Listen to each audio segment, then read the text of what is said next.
incident there no. Ose na nkaka kitwa bi na wa print awie.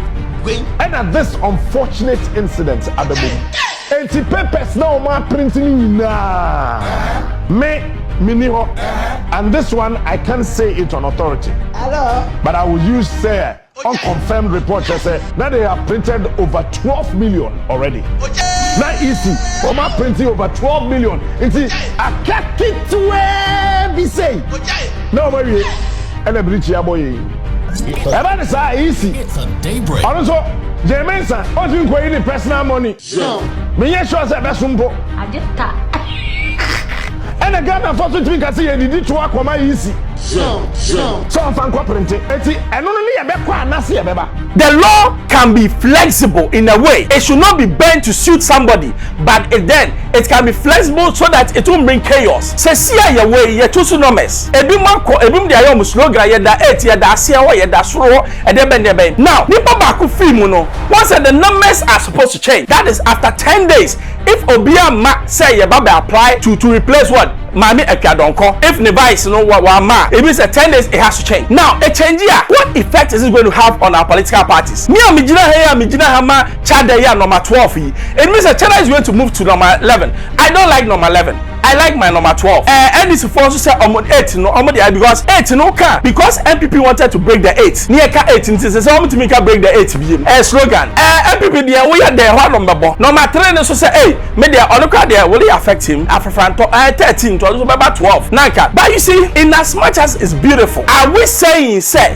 bibi ba yentimi na yen jojo. Ni yentimi ka say na mranite but yen na ye hwe se ne ye du na yenye ni say ana. Keep watching Xposed GH, the best channel on all of YouTube. Yes.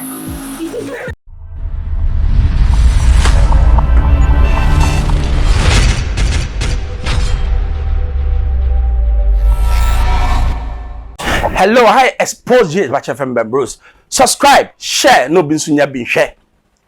Yara Captain Smart, wakasa pa.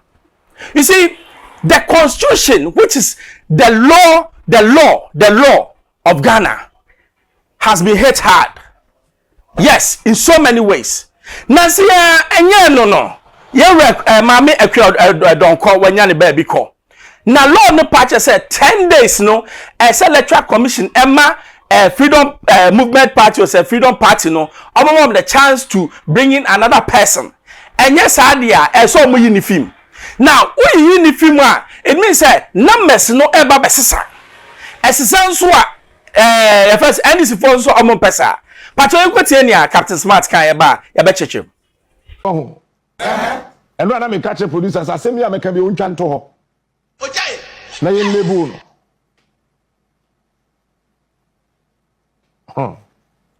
Ojai. Okay. Easy say and then say ma 70 amam I say my bibi was suspend printing of the ballots, presidential ballots papers no. Ne kwan so ano no. Ne kwan so ano. Said ya be ya over 10 days. I say Ghana Freedom Party for Beka say ya Mami Akua Donkor the running mate no. Emia minia woman father.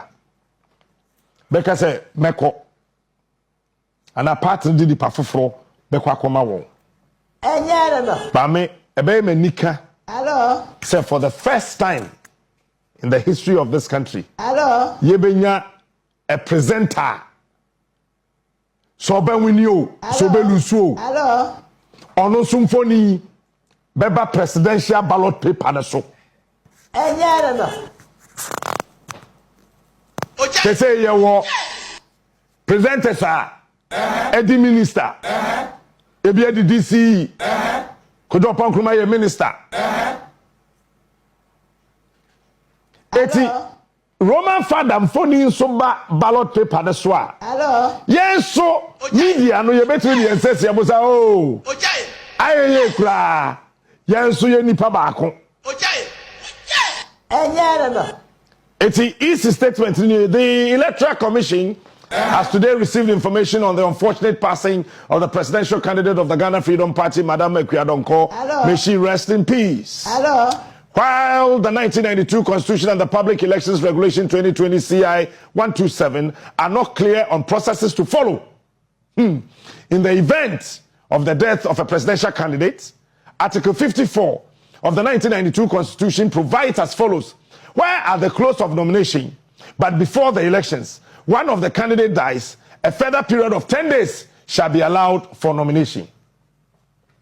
The commission has since informed the GFP, that is Ghana Freedom Party, to make arrangement to nominate a new candidate and inform the commission accordingly. In the meantime, the commission has suspended the printing of presidential ballot papers, which was near completion. Ekaba. So, what it means is that as a parliament, say isika so nisika. As a Ghana mrasha bedano. Ekwa approve isika no. iPhone so. But as a police have it so. Tio. Say Isi sika aban the man say on fan printing ballot papers no. President de no. O se nan kaka kitwa bi na wa print awie. And at this unfortunate incident at the boom. 80 papers na o ma printing na. Mini ho. And this one, I can't say it on authority. But I will use, say, unconfirmed report. I say, now they have printed over 12 million already. Not easy. Oma printing over 12 million. It's a kaki to where be say. No, baby. And a bridge boy. It is a easy banner because I won't see casa.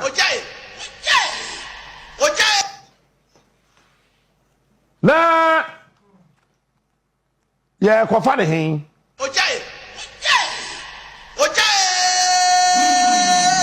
Easy, but it's here. No, say, Nisika no asa. Na, afeno, yeah, quite the same.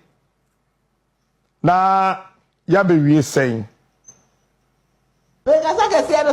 iPhone so video we mo ma sound ba se akabe me de na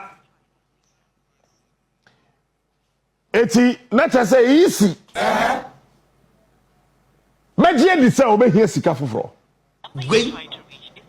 because nobody anticipated this. It's in the sure say obia ye budget be to ho say ye be printing over 12 million na ya shiegu afia ba to ne niam obo me say ye tu fu say ma me fa ma no nka he it's minim kura wo mitirim iPhone so. The building command. Afia ba we na ye koto no. Ebusafo ensem wo mo. Well say this year Ghana constitution no. Bibi a SB attested whether our constitution eye anasa enye. Ya de twen ni wura. Asase e wo parliament. Speaker, I declare 4 seats vacant. Ena, I find your marking at the court, Supreme Court. When Supreme Court. Supreme Court and so. At the and Katani na won't believe so. me phone. Akwa service speaker. Speaker so say. Tiny Supreme Court. So bet me de nsama nkrata na sama wo wadi awie. E de abra me say me PM. Menje wani. Na mindi so. Wani. Eti somji wadoa. Eti Speaker of Parliament so say ma bo akire. Assign the ade na komma Supreme Court. Who say man no dey? Onuya machi o. Eti say no. Smart. And now Supreme Court judicial service for Supreme Court for benefits say the speaker boy say the bra woman woman so saka. Eti say why they do why asem so? Ya dwene mu wo.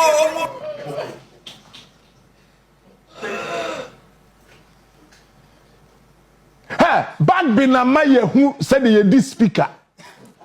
Onuya. So whoever becomes the next speaker, Juno mine ho. Ya dwene mu wo. Jene o mine ho. Onuya. Eti bag be wa ba tire o si Chief Justice Somji Wadoa. Onuya. Eti say no let say bag be on the Supreme Court nhyehyɛ no so. Eti say I say isi kokatra ban say ohia sika printed ballot papers. Na say koba ne say executive instruments ne ntimi ma ye nyi sika emfa ma om putupru na esese ekoga na mrahye bedwam na wo ma approve an say isi enya sika why na be kwakwa na majority side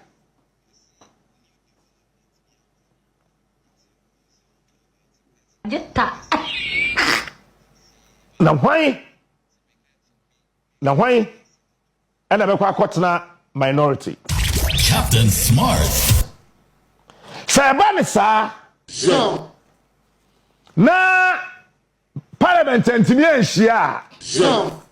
He is want to be printed ballot papers no. He is smart. He is unique. He is the best. He is smart. He is unique. He is the best. Captain Smart is the king.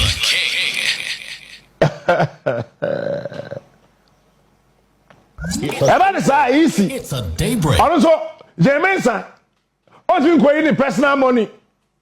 So. Me yes sure say besumpo. Ajeta. And again, I first to think I see you did to akoma easy. So. So fan ko printe. Eti eno no ne ye be kwa na se ye beba. He is smart. He is unique. He is the best.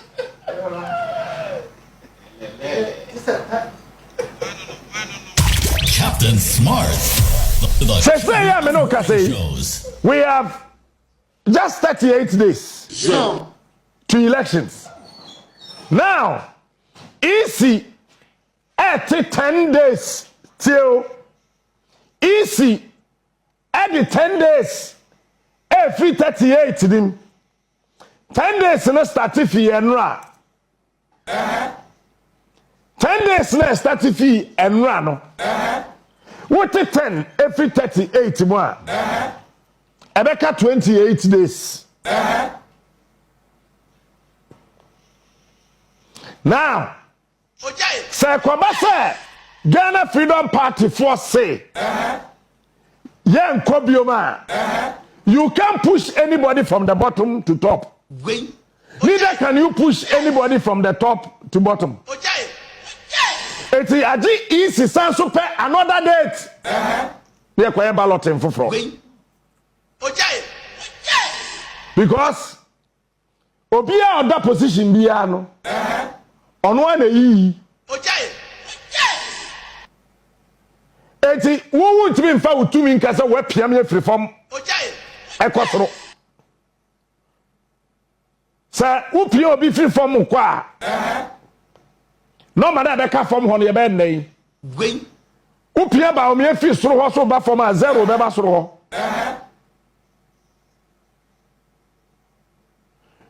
You see? Sabi so na para me metra me kasa. Aya na di pa bia ni o say akwa no o kasa keke o. Le.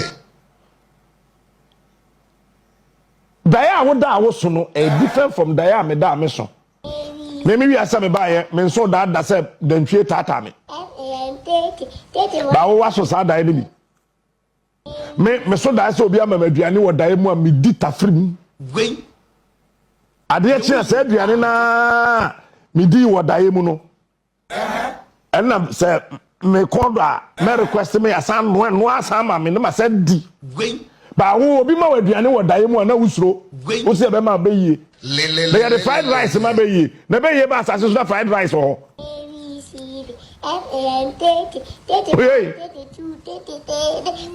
Pizza be yi ba asase so na pizza ho.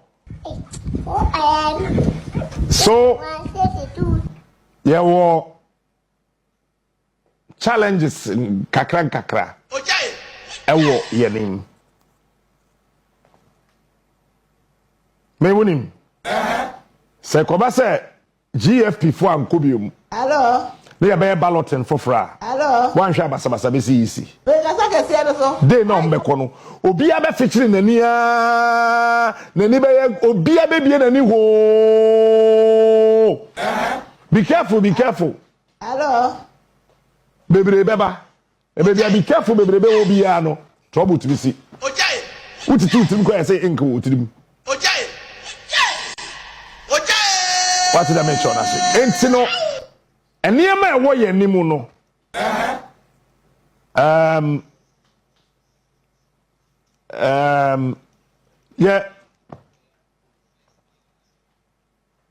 ye ina no ye mo ye ho ban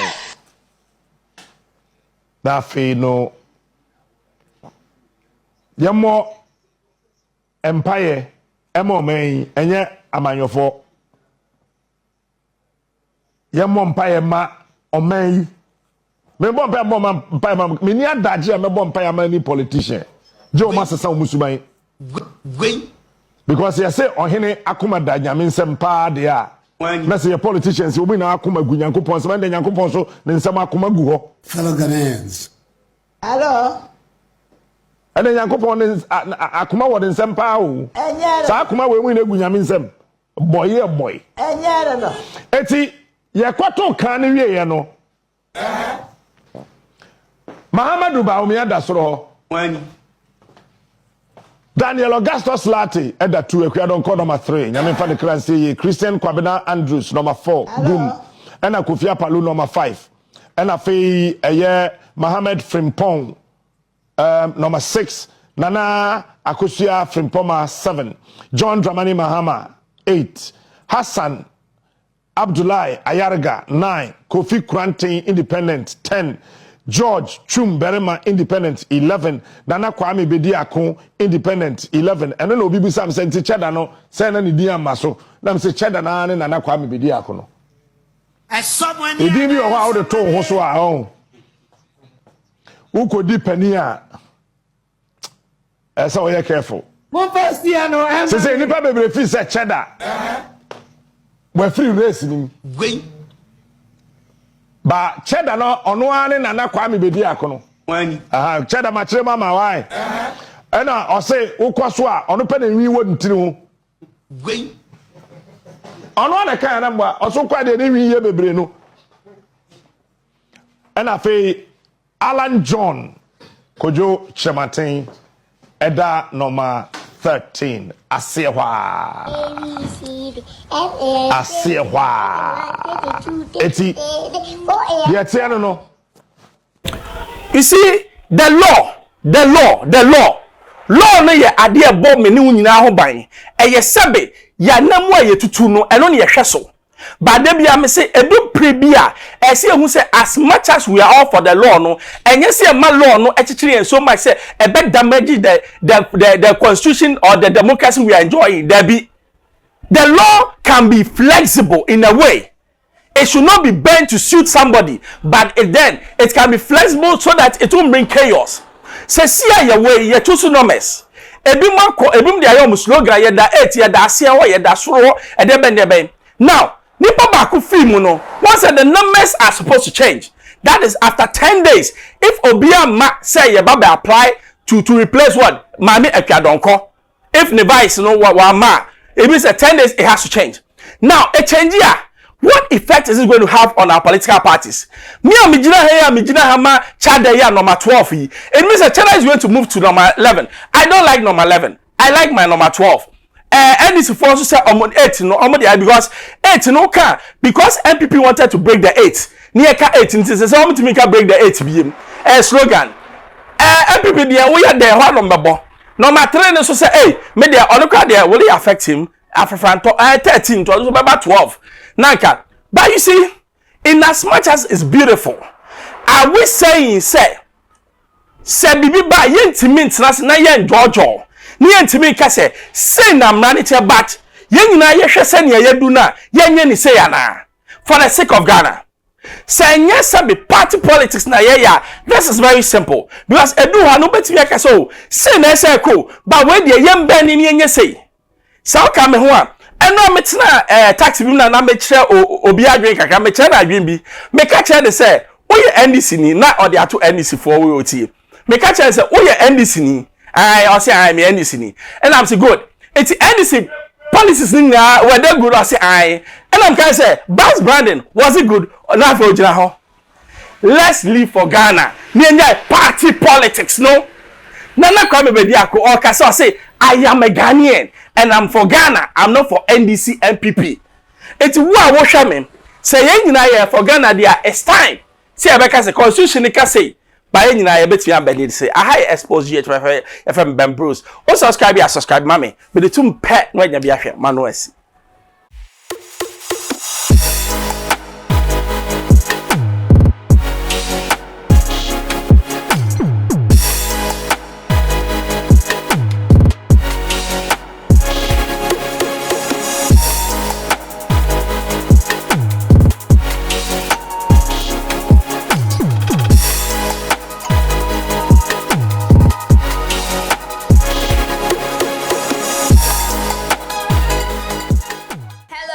Keep watching Xposed, the best channel on all of YouTube.